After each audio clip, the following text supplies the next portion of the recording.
também. Porque como que eu vou saber se eu permaneço em Cristo sem que meu irmão esteja me julgando, sem que o pastor esteja apontando meu erro, sem que você se sinta ofendido pela forma de falar? A pergunta é simples: você está lendo a sua Bíblia? Você está orando? Você medita na lei do Senhor de dia e de noite? Ou você está aí preocupado com as coisas efêmeras dessa vida e só vem na igreja em dia de culto? Ah, pastor, mas eu não falto no culto. Não faltar culto não é permanecer em Cristo. Embora eu tenha a alegria de ver cada vez vocês aqui sempre, né? Ouvindo e aprendendo a palavra de Deus, claro. Mas o permanecer em Cristo, e na prática, como eu vou permanecer em Cristo, é permanecendo na sua palavra. Mas quem disse isso, irmão, foi o próprio Jesus, não fui eu. E ele disse isso há mais de 2.000 anos atrás. E tinha alguém que estava perto dele que escreveu tudo que ele disse. Era alguém que reclinava a cabeça no peito dele. É João. Ele ouviu e escreveu há mais de 2.000 anos atrás. Então o que eu estou dizendo e o que eu vou pregar aqui nessa noite, o que já estou pregando, não é nada novo. Mas é uma prática tão simples de realizar, mas que tem e terá um efeito tão poderoso na minha e na sua vida, que a cada dia nos manterá conectados, ligados a Cristo, experimentando do seu poder, da sua consolação, da sua bondade, da sua repreensão, do seu perdão, e consequentemente nos enchendo da sua presença. Tiago já disse: não sejam apenas ouvintes, mas praticantes. Jesus disse que compara o homem que pratica ao homem que edificou a sua casa na rocha, e tem o que edificou a sua casa na areia. O insensato que ouve e não pratica, ele constrói uma casa. É a ideia da pessoa. Como é que eu posso trazer para os dias de hoje a ideia do tolo que constrói a sua casa na areia? Jesus está falando ali que é o ouvinte e não praticante.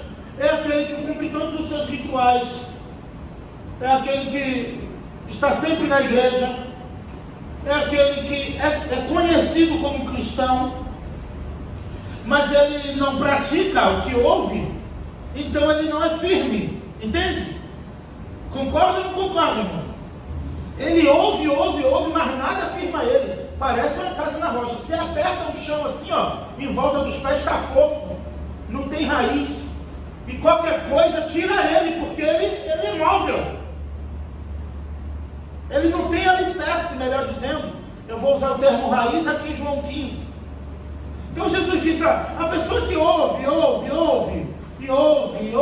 e apenas ouve, e gosta de ouvir, e é amante, um ouvinte, amante, ele está até construindo uma casa. Só que Jesus não disse que a casa dele é de areia. Repare isso. Jesus não disse que a casa dele é de areia. Jesus disse que ele construiu a sua casa na areia. Há uma diferença. Pastor, mas a pregação em João 15 é porque eu preciso passar por essa rua da casa de Mateus 7, 24. Ele gastou material. Ele gastou o mesmo material que o outro, certo? Sim ou não? O mesmo cimento, o mesmo tijolo, os mesmos vergalhões, vamos parafrasear assim, o mesmo piso, o mesmo teto, a mesma laje. Só que ele vai tomar um prejuízo imenso, dando a ideia de que ele perdeu tempo e dinheiro, porque ele fez uma grande infraestrutura onde? Na areia. É aquele. E cuidado para aquele não ser você, que é cristão, conhecido popularmente como cristão, não falta culto, desenvolve até atividades na igreja. Olha o prejuízo que tu está tomando de tantos anos fazendo tudo isso, e no final a tua casa está na areia. Aí disse: mas eu trabalhei tanto. Aí Jesus vai dizer: trabalhou tanto em cima da areia. Como, Senhor? Porque você ouvia e ia embora e não fazia nada a respeito com o que você ouvia. Você procurava alguém para culpar. Você procurava justificar o seu erro no do outro. Já viu aquele que diz, pelo menos eu não sou assim, assim, o que adianta não ser assim, ser assim, já viu? A pessoa faz isso, é tudo casa na areia. Mas o que edificou a sua casa na rocha, ele construiu com o mesmo material, só que a base dele foi onde? A rocha. Quem é a rocha? Cristo. Então, o mesmo vento que deu lá, deu cá. A mesma chuva que bateu na que estava na areia, bateu na que estava na rocha. O vento forte. A de cá só não caiu, não era por causa do seu material. Não foi porque comprou o cimento CP2, ou CP3, ou CP4. Né? Os homens da obra aí, né?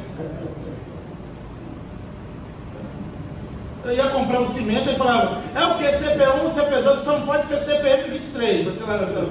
O restante... Não foi porque gastou mais, investiu mais. É porque a base que o outro construiu era rocha. E a que o outro construiu era areia. Por isso que o tema da mensagem nessa noite é: permaneça na palavra. Sabe por quê? Porque pode te acontecer a mesma coisa que acontece com todo mundo. Dificuldades, lutas, desemprego, enfermidade, o que for. Mas o que importa é onde está a tua base.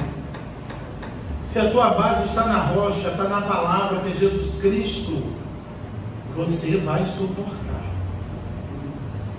Você vai suportar. Vamos provar isso à luz da Bíblia. João capítulo 15, no verso 1 até o 5, você já pode ler comigo, que diz assim: eu sou a videira verdadeira, o meu pai é o agricultor. O ramo que está em mim e não dá fruto, ele o corta. E todo ramo que dá fruto, ele o limpa, para que dê mais frutos. Vós já estáis limpos pela palavra que eu vos tenho falado, ou pregado. Então, ele começa a falar da permanência. Olha aí o quadro: permanecei em mim, e eu permanecerei em vós. Se não permanecerdes na videira, assim também vós, se não permanecerdes em mim. Eu sou a videira, e vós sois os ramos. Quem permanece em mim e eu nele, esse dá muitos frutos, porque sem mim nada podeis fazer. Eu preciso permanecer na palavra, porque sem Cristo eu nada posso fazer. Jesus explica no verso 5 por que você tem que permanecer. Mas ele diz: se você permanecer em mim, eu permaneço em você. Se você permanecer na palavra, a palavra de Deus vai permanecer em você. Mas se você não permanece na palavra, ela também não vai permanecer em você. É porque inventaram um Jesus carente. O Jesus das pregações de hoje é um Jesus carente. Ele é carente. Ele tem déficit de atenção. O Jesus que estão pregando não é o meu Jesus, não é o Jesus da Bíblia. É um Jesus carente, que está chorando, dizendo assim: filho, volta. É um Jesus que está assim: olha, quanto tempo que você não fala comigo em oração. Já viu isso? Então, vocês estão vendo. Vocês estão vendo? Estão vendo sim. Porque chega de todos os lados, até sem a gente querer, chega. Então as músicas gospels, lá vem o pastor falar mal dos outros. O pastor é recalcado. Você vai achar que teu pastor é recalcado. Eu não sou recalcado, sabe o que eu sou? Um pastor apologeta, que prega defendendo a verdadeira fé, o verdadeiro evangelho de Jesus Cristo. E para pregar o verdadeiro evangelho, tem que denunciar os falsos evangelhos, os falsos profetas, os falsos mestres e as falsas pregações que minam você. Minam você, que eu digo, minam o indivíduo, né? Porque eu não acredito que um povo que vem quarta-feira vai beber uma pregação dessa. Quando eu vejo a carinha lá que curtiu, eu digo assim: ah, não vai no culto de quarta, é por isso. Aquele Jesus carente, Robinho, que nas músicas ele está chorando, implorando para você voltar. que está dizendo quanto tempo você não ora mais. Coitado de você se não ora mais. Não é? Quem está frito é você. Mas quem tem que estar desesperado? A videira está lá, a videira não vai atrás de ninguém, a videira continua onde ela está. Jesus diz: eu sou a videira, meu pai é o agricultor. O ramo que está em mim, o galho que está em mim não dá fruto, meu pai vem a videira, né? É o símbolo de Israel, o vinhedo, a videira. E o produtor, o agricultor chegava, se tem um galho seco ali, as donas de casa aqui, as senhoras e homens também que gostam de plantas, já viu? Deixa o galho seco numa planta, deixa lá 20 dias para tu ver se ele não fica. Fica ou não fica? Mas quando você tem a coragem de pegar e tirar ele, 2 dias depois, olha lá onde você tirou ele, o que acontece? Está brotando um novo rebento ali dentro. Mas enquanto o galho seco está ali, o novo não sai. Isso que Jesus está dizendo, olha aí, do 1 ao 5. É porque a pregação, quando você expõe o texto, igual faz com a laranja, assim, eu falei de manhã aqui na aula da EBD, né? Quando você pega o texto bíblico que faz assim, aí você fala assim: isso aí é para mim, o pastor está querendo dizer para mim. Ah, o pastor está falando isso para mim, é para você mesmo, ainda bem que você veio. Se você não viesse, eu ia pregar para os bancos sozinhos, e não ia pregar para ninguém. Graças a Deus que você veio, então me ajuda aí, eu estou pregando é para você mesmo. Eu não posso pregar para quem não veio, quem faltou o culto, não tem como eu pregar para ele, só por telepatia, assim, ó. Né? Não tem nem como, não, tá? A gente não crê nessas questões, a gente crê na palavra de Deus pregada ao vivo, como ela é. E foi o que Jesus disse para os discípulos: se vocês permanecerem em mim, eu permaneço em vós. O que Deus disse para o rei Asa foi assim, ó. O profeta disse: o Senhor está contigo enquanto tu estiver com ele. Mas se você o deixar, Deus vai correndo atrás de você? Se você o deixar, o Senhor te deixará. Invocai ao Senhor enquanto está. Buscai ao Senhor enquanto se pode achar, invocai enquanto está perto. Olha o profeta dizendo: olha, busque ao Senhor enquanto se pode achar. Mas entenda que quem tem que buscar é você. Vamos para um texto mais lindo. Mateus 11, 28. Jesus disse: vinde a mim, todos que estáis e eu vos aliviarei. Tomai sobre vós o meu jugo, e aprendei comigo, que sou manso e humilde de coração, e acharei descanso para a vossa, porque meu jugo e o meu fardo. Mas o camarada está com o jugo pesado, atribulado, cansado, sobrecarregado. Jesus não podia dar um desconto para ele? Irmã Sônia, não era? Já que você está cansado, Jurandir, sobrecarregado, atribulado, é um exemplo, tá? Não precisa ter esforço de vir até mim, não. Eu vou até você, meu filho, não é? Não é isso. O Jesus de hoje faz isso. O Jesus da Bíblia fala assim: tem alguém aqui cansado? Vamos supor, né? Ai, quem dera ser Jesus, né? Está muito longe disso, mas o pregador, né? Vamos falar assim: tem alguém aqui cansado e sobrecarregado? Você tem que ir até Jesus, porque ele que disse assim, ó: vem a mim. Ele não falou assim: onde está você para eu ir aí te aliviar? Hã? Vem a mim. Outro: se alguém aqui tem sede, João 7, festa dos tabernáculos, se alguém aí tem sede, eu estou indo levar um copo de água para você. Foi isso que ele disse? Ele disse o quê? Venha a mim e beba. Agora eu vou aplicar. Só vai ser beneficiado quem aguentar o tranco. Você, tudo que você precisa e o que você quer que aconteça na sua vida, você vai ter que correr atrás. E sabe como? Indo até Cristo. Você tem que parar de correr atrás do vento. Você tem que parar de correr atrás de oportunidades. Você tem que ficar parando de correr atrás de tudo que é vaidade e correr atrás do vento. Mas se você correr atrás da palavra de Deus, ela vai achar você. Amém. Então Jesus disse assim: olha,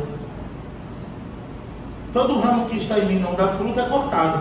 Mas o verso 3, eu aplico para vocês, mas vocês já estão limpos pela palavra que eu vos tenho pregado. Jesus está dizendo aí, e esse limpo aí, como está para a gente entender, quando é no lavar os pés, que Jesus disse, a hermenêutica, ministro, vai ter aula de hermenêutica aqui no seminário, que é aula de interpretação bíblica, para você, através do contexto, conseguir entender o que o autor queria dizer. Então, eu vou dar um exemplo aqui da aula de hermenêutica, que é para você se matricular e fazer logo esse curso, para você ser abençoado, não ouvir mais mensagenzinha água com açúcar e ficar dando glória. Presta atenção, em João 13, quando Jesus vai lavar os pés dos discípulos, ele usa esse mesmo termo assim, olha, se eu não te lavar, tu não tem parte comigo, certo?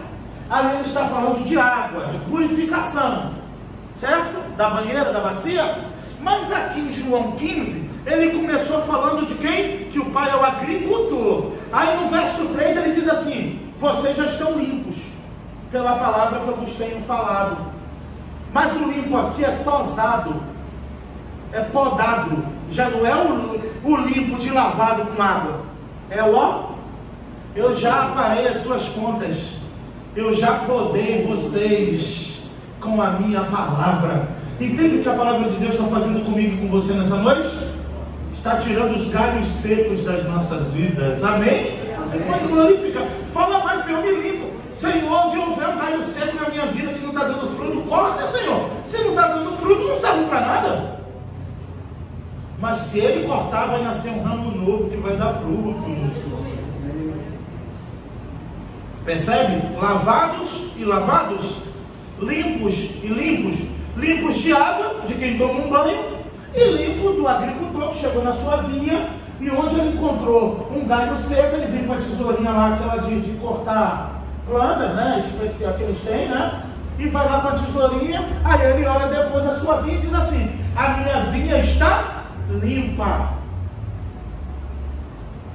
Já pensou Jesus olhando para essa vinha do IBCP nessa noite dizendo, a minha vinha está limpa, eu não vejo nenhum galho seco, porque o pai é o agricultor, ele mesmo que vai tirando os galhos secos. Entende isso? Então o contexto de limpo para um foi água, e o limpo para outro foi poda, é tosecão, foi poda. Ok, então vamos avançar. Jesus começa a falar sobre permanecer, e ele repete isso 13 vezes, eu contei. Outra dica de hermenêutica, eu estou lendo João, e eu estou vendo permanecer, se vocês permanecerem, eu permaneço, vós permanecereis. Eu falei, opa, ele está querendo me dizer uma coisa, João me chamou a atenção para alguma coisa, e eu vou botar o título desse sermão, permaneça na palavra, porque nessa porção de versículos, Jesus repete a palavra permanecer, ou seus substantivos, 13 vezes. Então, se Jesus repetiu tanto essa palavra permanecer, é porque ele quer que eu e você permaneça. Ele quer que eu e você permaneça. Então eu falei, se eu botar o tema do sermão, permanecer em Cristo, fica muito utópico assim, fica, tá, mas como eu faço? Mas se eu disser, permaneça na palavra, fica mais fácil, não fica, irmão Antônio? Porque você chega, pega a tua Bíblia e lê, você já está fazendo o quê? Permanecendo. Quer permanecer na palavra? Leia a sua Bíblia todos os dias. É Deus falando com você todos os dias. Quer permanecer na palavra? Ore, fale com Deus. E aí você já está permanecendo em Cristo, é simples. Então Jesus disse, por quê? Por que você tem que permanecer na palavra? Porque sem ela você nada pode fazer. Ele diz, permaneça em mim, sabe por quê? Porque sem mim nada podeis fazer. E sabe quem contou isso para a gente, antes de Jesus? Salomão. Salomão contou isso para a gente. Sabe quando, Chama? Quando ele disse assim, observei as obras que fizeram as minhas mãos. Plantei vinhas, construí palácios, fiz tudo. Não poupei o meu paladar de provar nada que eu quisesse provar, os meus olhos de ver tudo o que eu quisesse ver. Não me privei de nenhum dos meus prazeres. E hoje eu descobri que foi tudo vaidade correr atrás do vento. Vaidade de vaidade, tudo é vaidade. Aí ele diz no capítulo seguinte, o 2, e descobri também debaixo do sol, que o homem se esforça, acorda cedo, depois você faz uma meditação em Eclesiastes. O homem dorme, acorda cedo, trabalha, constrói edifícios, constrói palácios, fica rico, constrói tudo. E sabe o que acontece? No final ele morre e deixa para quem nem trabalhou e nem se esforçou por isso. Aí Salomão fala ainda pior, e ainda pior, o que ficou com que ele suou e trabalhou, não está nem aí para o suor que ele teve, detona tudo e nem dá importância, nem dá continuidade.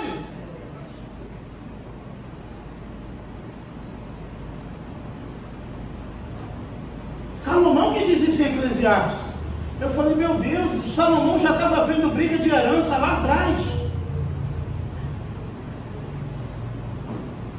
Por quê? Porque permanecer em Cristo é a maior riqueza que um homem pode ter.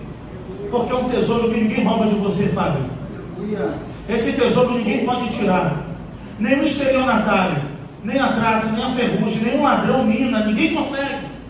E onde você for, você leva contigo. Davi que falou isso no Salmo 139. Se eu subir aos céus,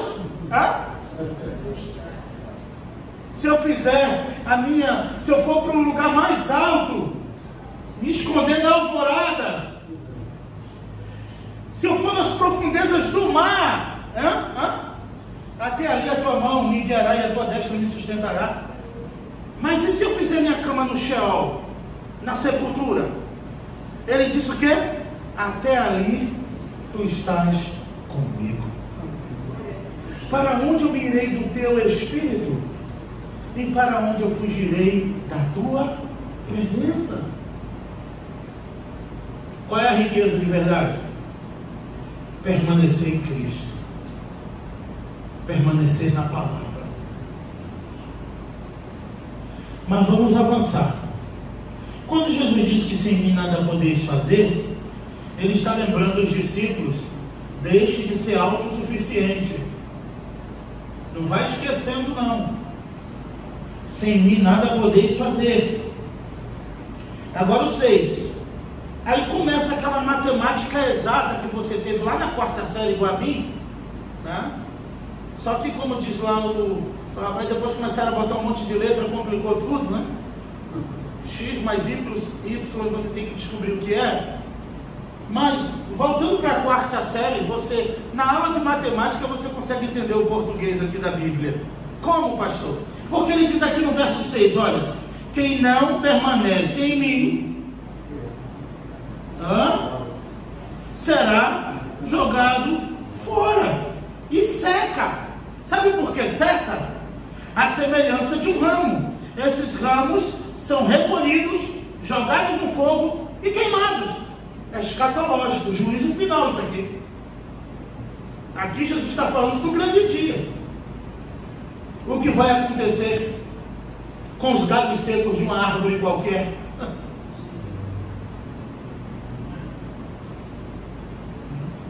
A música canta que é para a nossa alegria. Aqui eu estou vendo que é para a nossa tristeza. Eu sou assim, até a música é famosa eu consigo estragar. A música tão bonita, ela vem eu com essa, né? Você fala, eu gostava tanto dessa música, eu também gosto. Os galhos secos de uma árvore qualquer, o pai arranca e joga fora. A Bíblia diz que arranca e joga fora. Agora, em Jó, vai dizer que há esperança para o quê? Interessante, né? O galho seco ele arranca, mas a árvore que já está cortada, ele faz brotar um novo ramo. Sabe por quê? Porque às vezes ele precisa cortar a árvore, porque seus ramos já não prestam mais. Existem coisas que Deus quer cortar na minha e na sua vida e você está questionando, é porque está apodrecendo o seu caule. Então ele quer cortar para te dar a chance de renascer, de reviver, de ser renovado. E você está brigando por causa de um galho seco de uma árvore qualquer. E ele querendo cortar você logo no pé assim, ó, para fazer você renovar e brotar. Porque ainda há esperança para a árvore cortada, que é o cheiro das águas. Então o verso 6 está dizendo, eu não ia filmar hoje não, mas eu falei lá no filme que eu estou sentindo que vai dar para salvar algumas coisas nessa pregação. Aí eu falei para ela assim, filma, porque o Espírito trabalha, né? Então a gente tem que entender quando Deus quer algumas coisas que fiquem registradas para nós. É simples. O verso 6 diz, quem não permanece em mim, ou seja, na minha palavra, ele fica seco como um ramo. Mas não é assim na prática. Vamos falar aqui, faz de conta que só está eu e você. Aí você não me responde. Aquela semana que você menos leu a Bíblia, aquele período que você orou bem menos, tu se sente seco, vazio, sim ou não? Eu me sinto. Aquele que você está orando menos, buscando menos, não parece que a tua alma vai secando? Não parece que você está... Você fala, meu Deus, eu tenho que... Aí quando você volta, que você começa a ler, que você começa a orar, sabe que você começa a sentir a vitalidade do Espírito Santo, a vivacidade, você começa a ficar corado espiritualmente, você começa a ficar fortalecido, porque você está ligado na videira. Só que essa videira não é qualquer uma, essa videira é Cristo, entendeu? Então, vocês observam que Jesus diz, olha, é como um ramo é tirado da videira, ele seca. Um cristão que não lê a Bíblia, ele seca.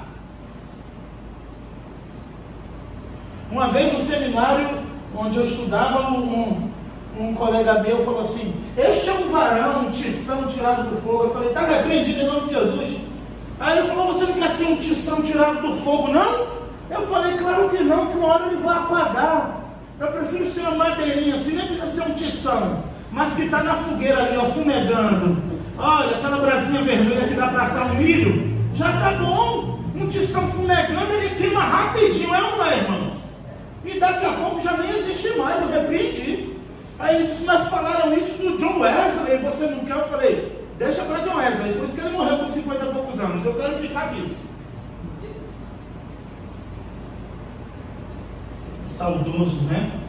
Infelizmente veio a falecer Renato.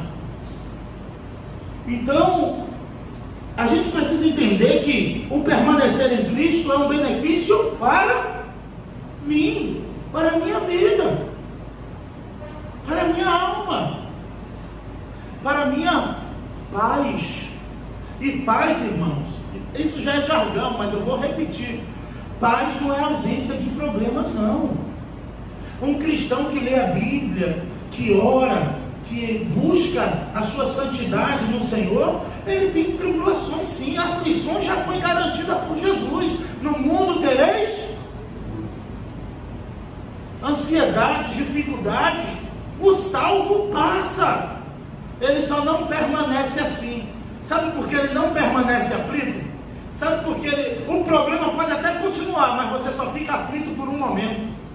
Ah, mas nem resolveu ainda, mas do nada te dá uma paz. Sabe por quê? Porque você permanece na palavra. Não permaneça na tribulação, não permaneça no medo, na depressão, na ansiedade, nem no pecado. Permaneça na palavra. Que tudo isso, ainda que não passe, uma hora já não vai ter mais efeito em você. Viu? Chega um problema novo assim, porque toda hora é um problema, né? É impressionante, a gente mal recupera um, vem outro. Às vezes nem consertou o outro, chega outro.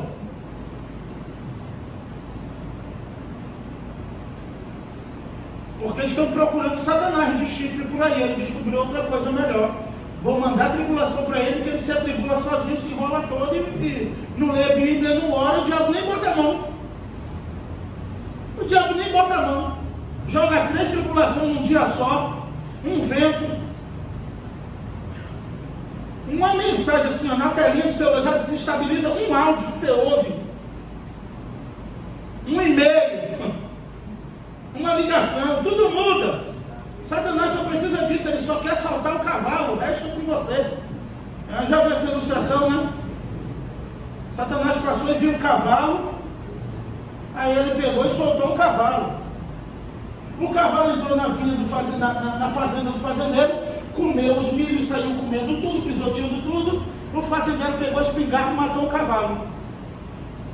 Aí o outro fazendeiro vizinho, que era dono do cavalo, chegou no vizinho que matou o cavalo e matou o vizinho. Aí o filho do vizinho matou o dono do cavalo. E assim foi um matando o outro. Igual Bertinaz e Mezenga, né? Da novela. No final chegaram para Satanás e falaram: que tragédia que você fez. Olha só tudo que você causou. O diabo disse: não, eu só soltei o cavalo, o resto foi com eles. Então o diabo só quer soltar o cavalo e deixa que a carnificina comece a acontecer.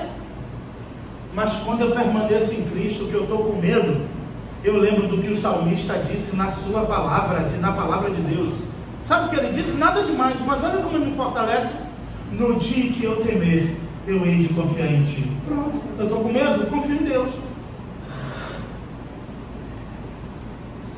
Mas só consegue escapar disso com mais facilidade, dessa prisão mental, desse calabouço espiritual que vai puxando a gente para baixo. Tem dia que a gente acorda angustiado e nem sabe por quê. Tem dia que eu digo: Ellen, olha aqui o papai, bota a mão aqui na minha cabeça. Eu nem sei por quê.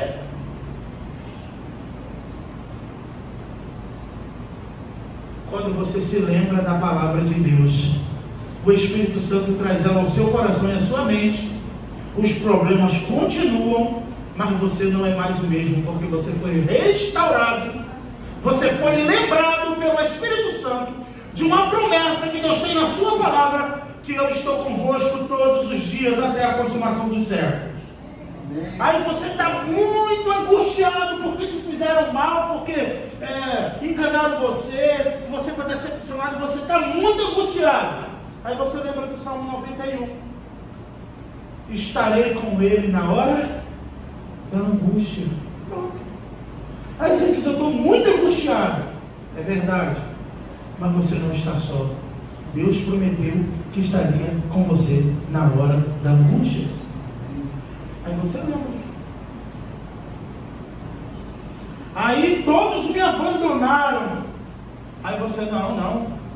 Tem uma promessa na palavra que diz: eis que estou convosco todos os dias até a consumação dos séculos. Entende por que permanecer na palavra é importante? Porque a própria palavra de Deus serve como recurso para a minha oração para com Deus e serve como resposta para mim mesmo, para a minha alma. Lembram do salmista? Quando disse: porque estás abatida a minha alma. Ele está conversando com a alma dele fora do corpo, João. Nos Salmos. Porque ele diz assim: porque estás abatida a minha alma. A ansiedade, a luta era tanta que a alma saiu do corpo. Então ele só está um caco, né? Está igual os trolls. Já viu o desenho dos trolls assim? Está em preto e branco, não tem aquela alegria. É desenho de criança. Por que estás abatido, minha alma? Por que te perturbas dentro de mim? Aguarda no Senhor, dele vem a tua salvação. Aí alguns salmos depois, vamos dizer assim, algum tempo depois, ele conversa com a alma dele de novo. Volta, minha alma, para o teu repouso. Pode voltar, vem para cá, porque o Senhor te faz bem. Como é que ele lembrou disso? Porque um dia ele orou assim: ó, até quando, Senhor? Até quando? Senhor, não te detenhas. Senhor, não demores. Senhor, vem em meu auxílio. Entende? Porque eu estou falando sobre permanecer na palavra. Permanecer em Cristo vai me dar uma garantia, não da ausência de problemas, mas da sua presença real comigo em meio às lutas. Por isso que eu devo permanecer, para ter vitalidade, para ter vida. E aí eu vou lendo aqui, fica tranquilo que eu vou acabar com 9 horas. O verso 7: se permanecerdes em mim, as minhas palavras permanecerdes em vós. Quem pode completar para mim esse versículo? Hoje eu estou meio dinâmico. É o que, Fábio? Peraí, eu vou ler a primeira parte e você lê a segunda. De novo, acompanha aí. Se vocês permanecerem em mim e as minhas palavras permanecerem em vós, aí tem uma promessa para mim e para você poderosa. Nem os coaches sabem disso. No dia que eles lerem a Bíblia e descobrir isso aqui, eles vão ganhar muito dinheiro de gente boa. Vai ser Pix para todo mundo. E está aqui de graça. Eu estou falando para você de graça, sem Pix. Vou ler de novo. Se vocês permanecerem em mim e as minhas palavras permanecerem em vós, leva. Pedi o que quiser, e vos será concedido. Eita, pedirdes o que quiserdes, e vos será feito. Isso é promessa. Ele prometeu isso. Se você permanecer na palavra, se você permanecer na palavra, a tua oração vai fazer mais sentido, hein?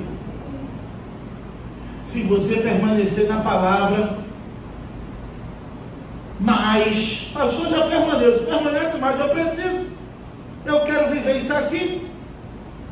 Já pensou? Pedir o que quiser será concedido?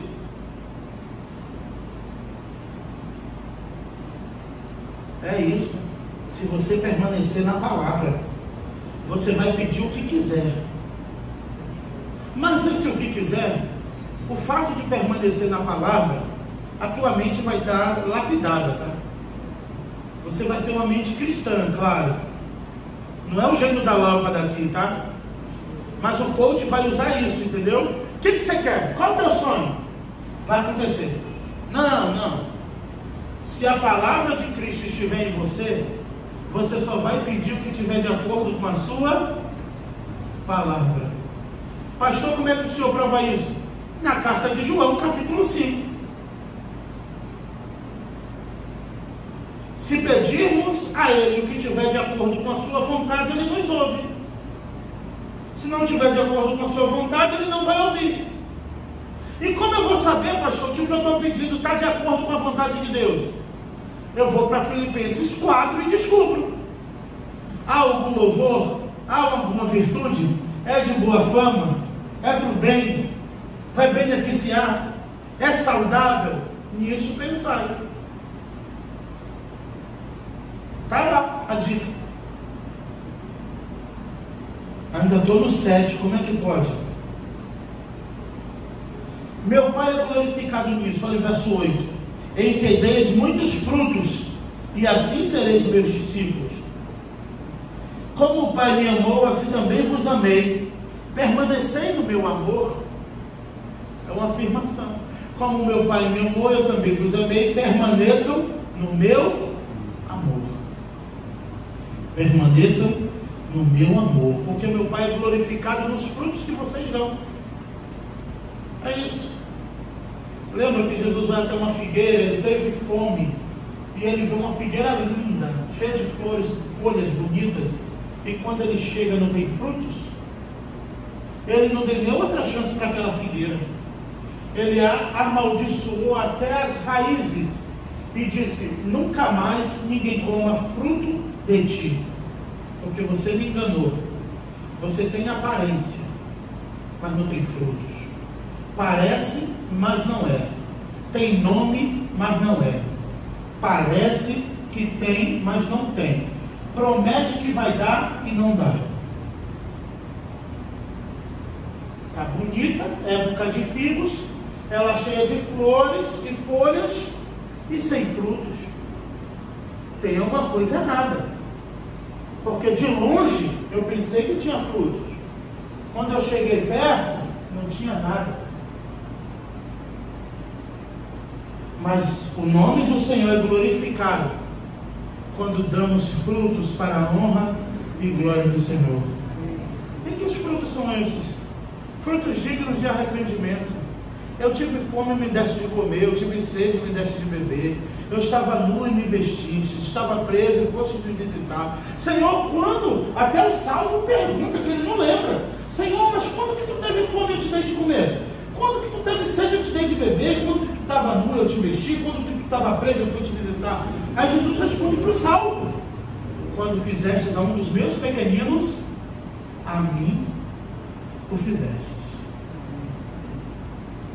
Produzam frutos dignos de arrependimento. Produzam frutos que vão glorificar a Deus. Precisamos produzir frutos em que as pessoas olhem e encontrem os frutos. Deixa eu te contar uma coisa. Às vezes você pode ir num lugar e não encontrar nem mais aquela árvore, mas ela não pode faltar é o fruto. O fruto vai ficar, porque todo fruto tem uma semente. Ele precisa ter semente. Para quê? Para cair na terra e germinar e dar frutos novamente. Sabe o que são frutos? Legado. História para contar. As pessoas têm que vir achar frutos na tua história de vida. Eu não preciso ser reconhecido por ninguém. A Bíblia diz que o que a mão direita faz, a esquerda não precisa saber. Mas é impossível uma árvore que dá fruto, você não vê o fruto na árvore, não é verdade? Infelizmente. Se a árvore pudesse, ela iria esconder seus frutos para não ganhar pedradas, claro. Ela ia ter algum mecanismo de defesa. Permaneça na palavra. Glorifique a Cristo com os frutos que você será capaz de produzir. Como o Pai me amou, eu também amei vocês. Permaneçam no meu amor. Se obedecerdes os meus mandamentos, de novo, se você cumprir a palavra, permanecereis no meu amor. De modo que eu tenho obedecido os mandamentos do meu Pai, eu também permaneço no seu amor. Eu vos tenho dito essas coisas para que a minha alegria permaneça em vós. O verso 11. E a vossa alegria seja plena. O meu mandamento é este: amai-vos uns aos outros, assim como eu vos amei. Ele fala de obediência à palavra. Agora ele diz: eu dou um mandamento para vocês, e aí vocês vão ter que obedecer. E se vocês obedecerem, vocês estão na palavra, permanecendo. Sabe por quê? Porque eu obedeci meu Pai, eu permaneço nele, ele em mim. E se você obedecer minha palavra, eu vou permanecer em você. Portanto, amem uns aos outros. Mas eu estou falando até do chato, viu? Eu estou falando até do que não merece ser amado. Você também não merece, Deus te ama. Eu também não mereço, Ele me ama. A gente se acha às vezes, né, irmão? A gente acha que tem o direito de escolher a quem perdoar. A gente acha que tem o direito de escolher a quem amar. E é normalmente quem é mais conveniente ser amado. Mas Deus ama a gente sem a gente merecer. Somos tão convencidos que o fato de dobrar os joelhos e orar e falar: Senhor, perdoa os meus pecados, já levanta se sentindo bem que cumpriu a tabela. Orei, meus pecados estão perdoados. Tu sabe? E se não? Não assusta? Às vezes me bate uma crise, sabia, gente? Não, sério. Isso é minha oração, não estiver sendo. Não, como é que você garante? Pela fé, não é verdade? A única certeza que Deus está te perdoando, a única certeza que Deus está perdoando você, não é porque você orou e falou, não, tá? É só a fé. Então, para ter fé, tem que estar na palavra. Porque se tu for parar para pensar de verdade em algumas coisas do verão passado, como diz o filme, eu sei o que você fez no verão passado. Será que perdoou mesmo? Sabe por que a gente pensa assim? Porque a gente diz: isso jamais eu perdoaria. Tem gente que Deus perdoou e ela não se perdoa. Você pode conhecer alguém assim. Tem pessoas que não superam. Isso é errado, claro. É para experimentar o favor de Deus. Então eu queria abrir esse parênteses para dizer que às vezes a gente pensa além de nós mesmos no que convém. Eu já tenho aqui a vida de oração, já. Eu vou pedir perdão e Deus vai me. À noite eu resolvo com Ele. Antes de dormir eu ajoelho e olho lá, peço perdão e vou dormir em paz. Aí acordou. Aí ele diz: eu fui perdoado. Beramá também acordou. O homem que cometeu o crime mais hediondo, que está no presídio, também acordou. Não quer dizer nada. A única coisa que quer dizer para mim e você é: eu estou te dando mais uma chance hoje. Porque misericórdia, a pessoa entende que é graça. Não. Entenda. Graça, ele me dá o que eu não. E misericórdia é o contrário. Ele deixa de me dar o que eu mereço. Entende o que é misericórdia? É porque a pessoa pensa que misericórdia é favor. Não. Era quando um soldado com a espada já tinha ali dominado o adversário e puxava a espada para cortar a cabeça, ele no chão, ele estendia a palma da mão e dizia assim: misericórdia. Aí ele enfiava a espada na palma da mão, atravessava, tirava e não matava, dizendo assim: eu poderia ter cortado a tua cabeça, mas eu vou te deixar viver. É isso que Deus faz comigo e com você toda manhã. Entende isso? É isso. Você merecia não acordar,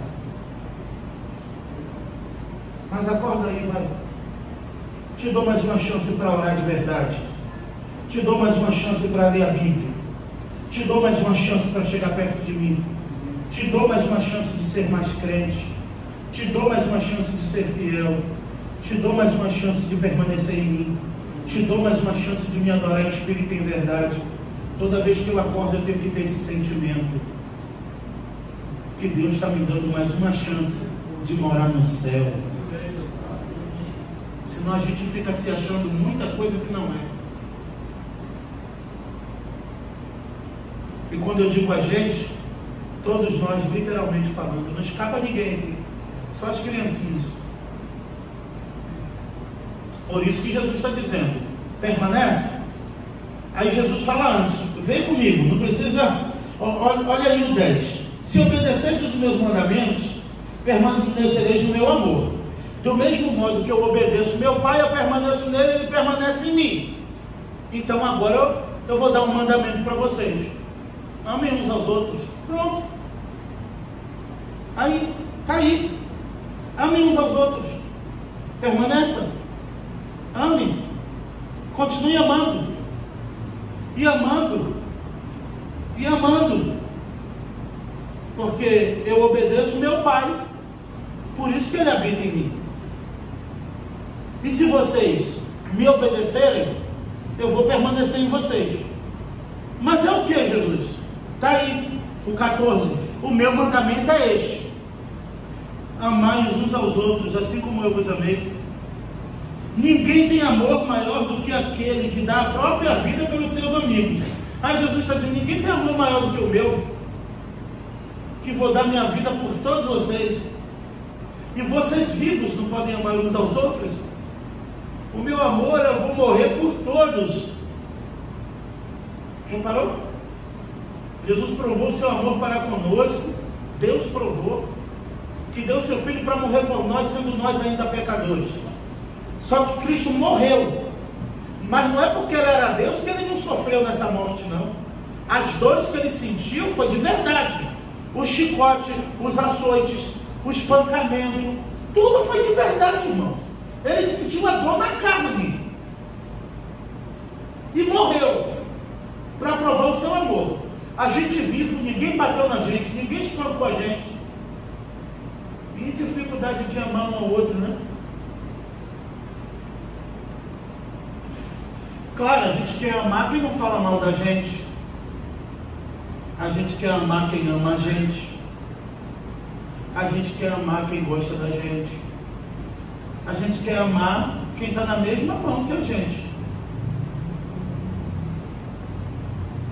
Só que Jesus falou o seguinte: não, você tem que orar por quem te persegue, abençoar quem fala mal de você, e se ele tiver sede, tu ainda tem que dar um copo d'água.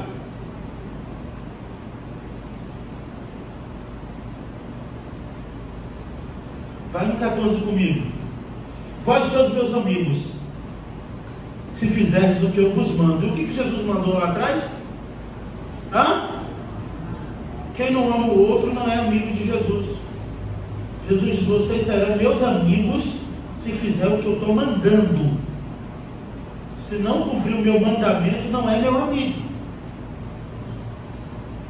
Está de mal com alguém? Você aqui? Tem alguém de mal com alguém? Um parente distante que você não fala, está de mal? Jesus também está de mal com você. Ele está dizendo aqui: eu só vou ser amigo de vocês se você fizer o que eu mando. Quer a amizade de Jesus? Ame o outro. Faz um esforço para me amar, irmãos. Eu vai ser amigo de Jesus, olha que bênção. Me ame aí. Onde você está, me ame, que você vai ser amigo de Jesus. Ame o irmão que está do seu lado. Amai-vos uns aos outros. Já não vos chamo de servo, pois o servo não sabe o que o seu Senhor faz, mas eu vos chamo de amigos, pois vos revelei tanto quanto o que ouvi do meu Pai. Olha o 16. E para encerrar, 16 e 17. Outra desconstrução do ego. Eu sei que é uma falácia, eu sei que é uma forma de falar. Eu aceitei Jesus. Ei, ninguém tem o poder por si só de aceitar Jesus. Eu que aceitei. Jesus vem para o culto para você aceitar ele, e você não aceita, ele vai embora triste, né?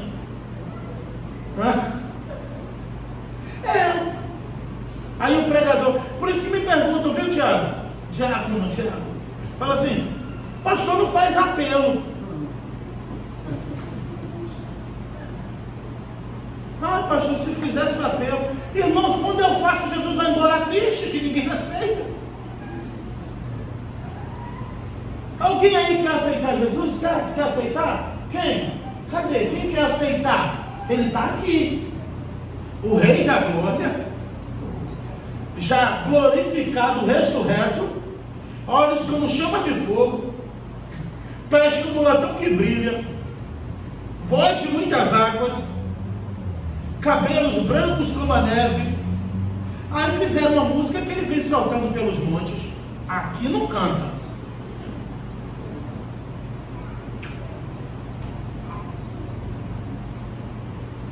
Primeiro que ele não está no Beto Carreiro hoje. Segundo que ele voltará para julgar essa nação. Então ele não vai vir saltitando. Ele virá com poder e grande glória. Esse é o Jesus da igreja. Esse é o Jesus da Bíblia. Esse é o Jesus do Apocalipse.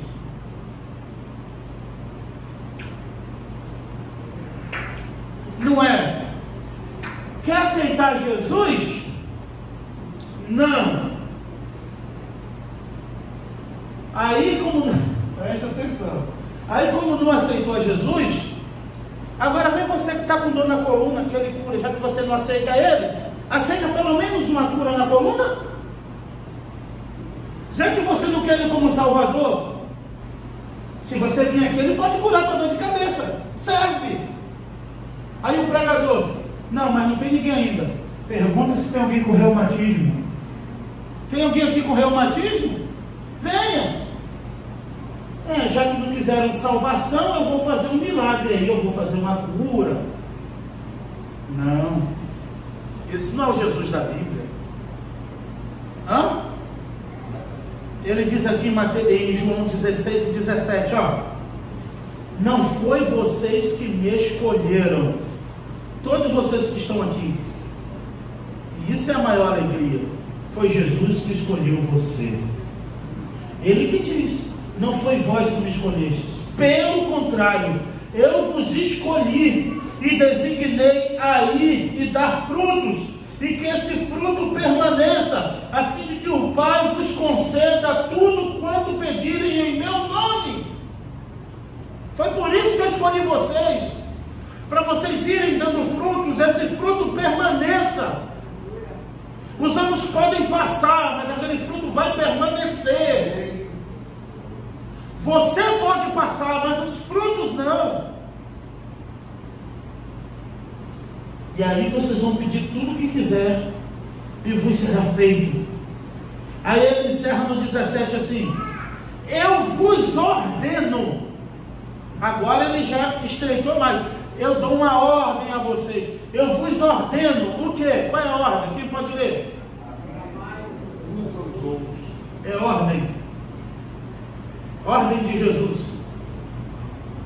Quando a gente vai examinar o candidato para o batismo, para o ministério, quais são as ordenanças? Ceia e batismo. Jesus está ordenando. Quais são as ordenanças? São 3: ceia, batismo e a outra: amai-vos uns aos outros.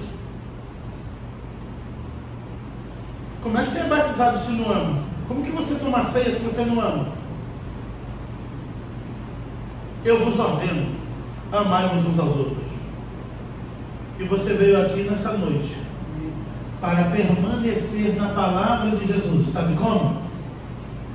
Qual é a prática disso, pastor? Amando uns aos outros.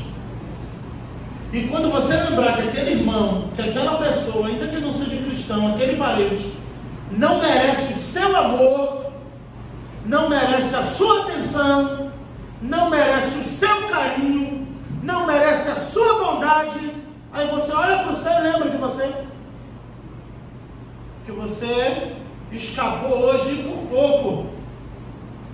Eu escapei hoje por pouco, João, porque em Lamentações diz que as misericórdias do Senhor se renovam a cada manhã, pois ela é a causa de não sermos com. Então, eu escapei hoje de novo. O Senhor deixou eu viver mais um dia, 10 de janeiro. Sabe para quê? Para eu me arrepender mais, para eu orar mais, para eu amar mais. Amém? Que se aplique na minha e na sua vida nessa noite. E que Deus nos abençoe. Obrigado, Senhor, pela tua palavra.